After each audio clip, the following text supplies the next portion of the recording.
Karanlık küçeler, addımlar tek sessiz. Gözlerde sual, cevap ise hiçsizlik.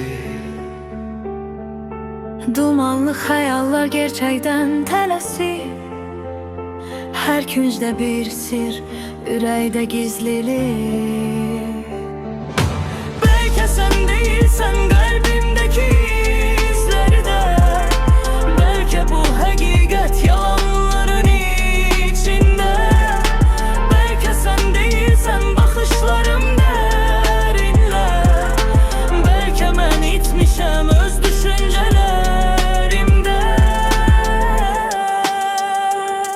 Həyat şahmat taxtası, hər gediş bir taktika. Günəş batır, ümidlər qalır fantastika. Küləkdə səslər, hamısı nostalji mahnı. Sənsizlik adət, həyat bir sınaq anı. Kimin sözünə inanar, kimdir dost, kim düşmən. Ümidlərə bağlanırıq ya da çəkirik zəhmən. Qəlbimin labirintində dolaşır ələ səsin. Bəlkə də bu həyatın sirri səndə gizlidir.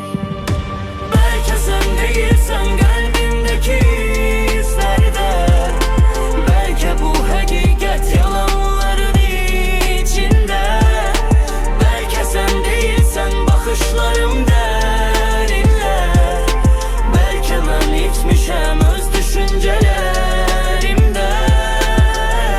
Düşüncələrdə boğuluram. Qaçış yoxdur bu oyunda. Bəlkə sən deyilsən ya da mən itmişəm zamanda. Zaman axır amma cavab yoxdur heç yanda.